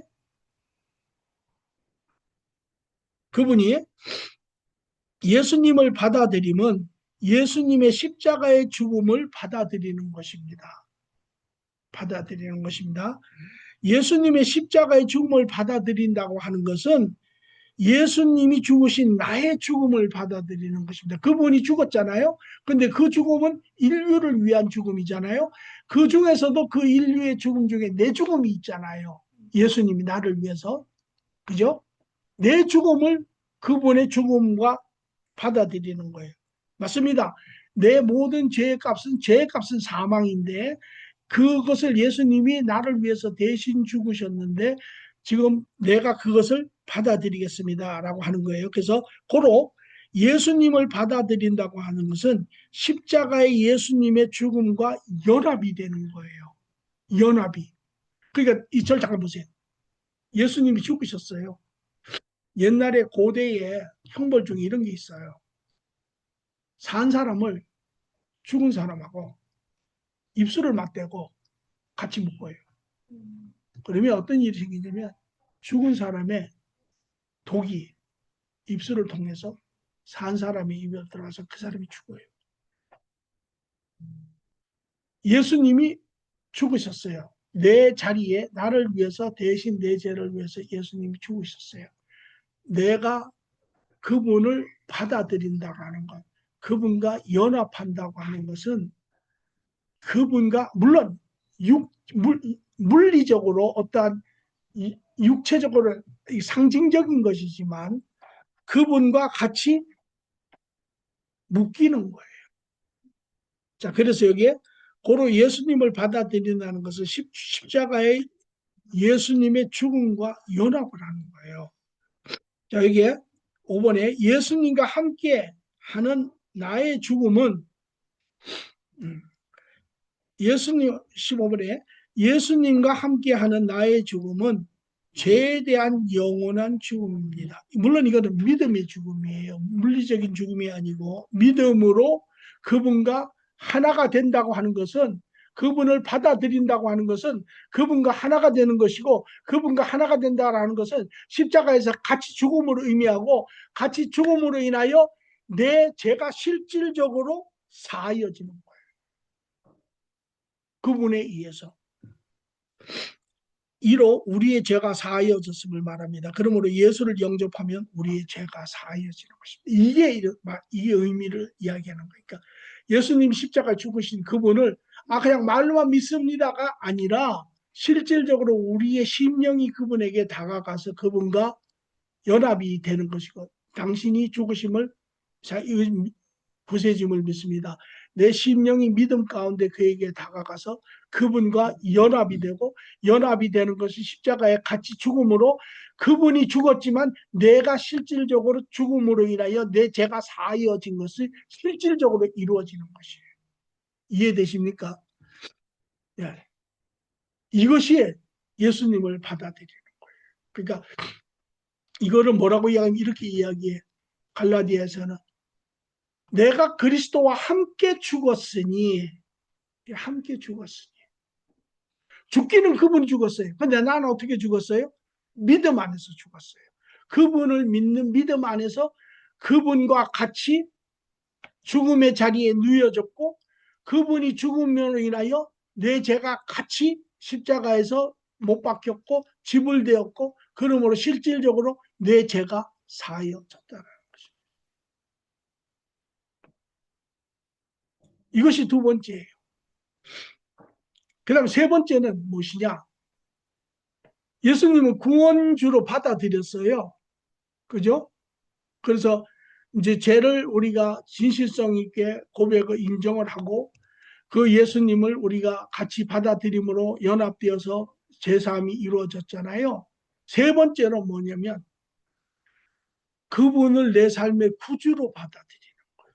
그분은 처음부터 구주였어요. 그러나 구원주로 오셨어요. 그리고 빌립보서 2장 10절에 보면 하나님이 이렇게 순종하신 예수 그리스도를 모든 이름 위에 뛰어난 이름으로 그러므로 모든 생명 호흡하는 자가 다 무릎 꿇게 하고 그를 주라 부르게 하셨다라는 거예요.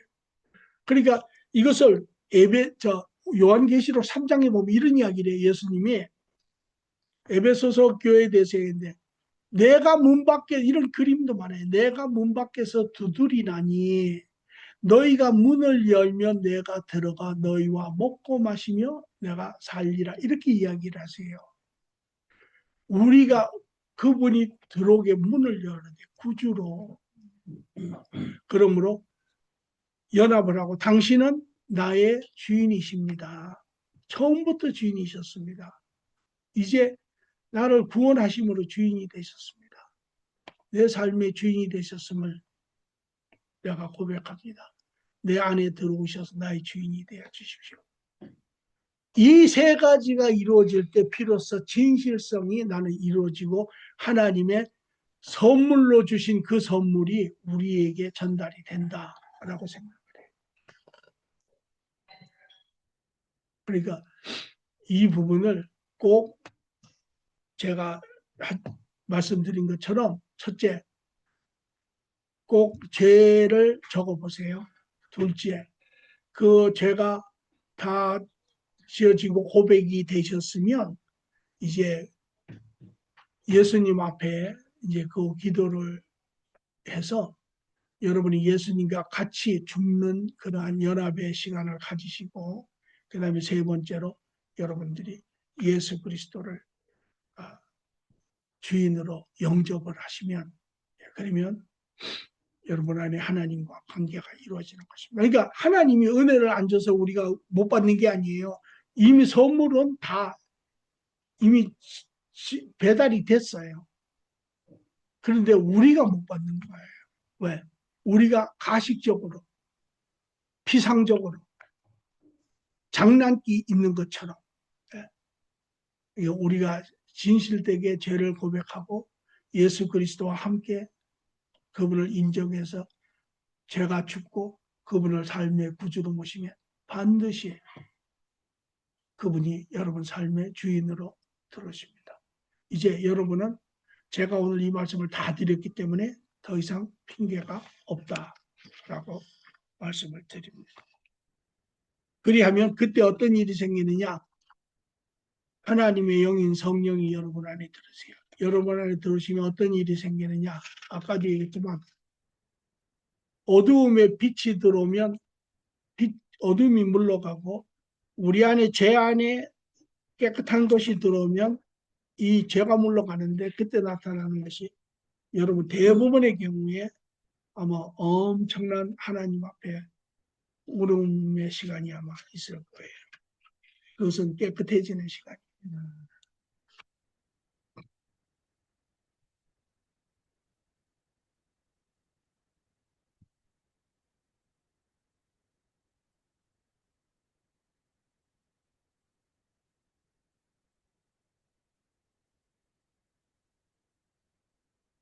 오늘은 여기까지만 하겠습니다. 왜냐하면 사실 이것까지 해야 되는데 이것은 다음에 붙여서 해도 연결이 계속되고요. 또 하나는 오늘은 제일 중요한 게 아까도 지금 이제 우리가 하나님 나라의 전체 이 땅을 다 보았고 그 안에 지금 하나님이 이제 개별적으로 하나님과 성도의 자녀의 관계 안에서 우리가 이 모든 내용과 상황을 보고 하나님이 첫 번째 단계 칭의에 대해서 이야기했어요. 가장 중요한 것은 지금 세상은 하나님의 나라 회복하는 단계잖아요. 그 하나님 나라의 회복 나라는 뭐냐면 우리가 이제 넓은 의미에서 총괄적인 의미에서 교회라고 이야기를 하는데 교회 원투스 이클레시아라고 제가 해서 그것은 성도 하나님과 관계가 회복된 자들의 모임이다 그렇게 이야기를 했어요. 그러니까 다시 말하면 하나님 나라가 회복된다고 하는 것은 성도의 수가 늘어나야 되는 거예요. 교인의 수가 늘어나는 것이 아니라 그러니까 그렇다고 교인이 안 중요하냐는 소리는 아니에요. 왜 교인도 그 단계에 있는 사람들이니까 필요하지만 그러나 결정적으로는 성도의 수가 늘어나는 것이거든요. 그러니까 교회에서도 가장 중심적으로 본질적으로 포커스를 맞춰야 되는 게 이 교인들을 그리스도 앞으로 인도하는 이 역할이 가장 중요한 것이에요. 그러니까 그냥 주일날 1년 52주 그냥 교회에 와서 하고 물론 그런 부분도 다 있고 또 그 설교 안에 또 예수의 복음이 이렇게 다 있지만 그러나 정말 또 교인들의 삶을 통해서 서로 뭐 친교도 하고 이런 것도 하지만 그것이 그 안에서도 중심은 정말 성도들의 그런 삶을 통하여 주위의 사람들이 감동을 받고 또 그 안에 살아계신 하나님을 발견하고 이렇게 해서 이 길로 이게 포커스가 맞춰져야 되는 거예요. 그러니까 교회가 원래 교회의 모습은 주인이 하나님이세요. 그리고 그 안에 성도들이 있고 그 안에 목사인데 목사는 중간 역할을 하는 자지 그 이상도 그 이하도 아니에요. 그러니까 하나님이 다스리시는 영역이 돼야 돼요. 그 안에서 성도들은 하나님을 사랑하고 형제 자매된 자들을 인정하고 사랑하고 또 보살피고 돕고 그래서 이 땅에서의 그러한 천국적인 삶이 드러났을 때 주위에 믿지 않는 사람들이 그들의 바른 삶과 옳은 삶을 보고 칭송하고 살아계신 하나님께 찬양을 한다, 영광을 올려드린다. 이것이 교회의 참모습이다 라는 것이에요.